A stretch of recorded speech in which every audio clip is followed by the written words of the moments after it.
টানা বৃষ্টিতে হুড়মুড়িয়ে ভেঙে পড়ল তিনতলা মাটির বাড়ি। অল্পের জন্য প্রাণে রক্ষা পেলেন পরিবারের সদস্যরা। মাটির নিচে চাপা পড়ে আসবাবপত্র, চাপা পড়ে দরকারি নথি। পশ্চিম মেদিনীপুরের চন্দ্রকোনা 2 নম্বর ব্লকের বালা গ্রামের ঘটনা। ক্ষতিগ্রস্ত গ্রামের বাসিন্দা তারু দাস, মিনতি দাস। বর্তমানে মাথা গোজার ঠাঁইটুকু নেই বললেই চলে। আর এই ঘটনার পাশে কয়েকটি বাড়িও ক্ষতিগ্রস্ত হয়েছে। তৃণমূল জমানায় আবাসের ঘর না পাওয়ার জেরেই কি তাহলে এই অবস্থা? প্রশ্ন উঠছে। আর আমরা ভাবতে পারিনি বাড়িটা পড়ে যাবে বলে। একবারে পুরো বাড়িটা একবারে মানে ভুঁই থেকে একবারে পুরো বাড়িটা একবারে পড়ে গেল, একবারে হেলে যায়, দাল্লিস করে পড়ে গেল একবারে। কি কারণে পড়লো বলে মনে হচ্ছে? কি কারণে? জল হচ্ছে, জলে একবারে মাটির বাড়ি চারদিকে ফেটে গেলে জলে পড়ে গেল। এই বৃষ্টির কারণে বেশি পড়লো।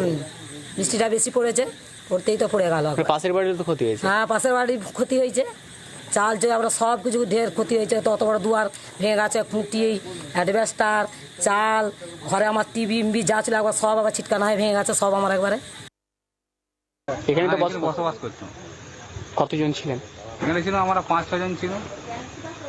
যখন এইভাবে বাড়িটা যখন পড়ে তখন কিভাবে বেরোলেন? এখন তাড়াতাড়ি করে ওধার দিয়ে ফাঁক দিয়ে বেরিয়ে গেছি সুধার দিয়ে। না, আগে থেকে বুঝতে পেরেছিলেন যে বাড়িটা পড়ে যাবে বলে? না, বুঝতে পারা যায়নি তো, এরকম হয়ে যাবে বলে বুঝতে পারা যায়নি। মানে বাসনপত্র বা আসবাবপত্র কিভাবে সব চাপা পড়ে গেছে, কত সব বার করেছি, কত চাপা পড়ে গেছে। বাংলার আওয়াজ, বাঙালির আবেগ, জি 24 ঘন্টা।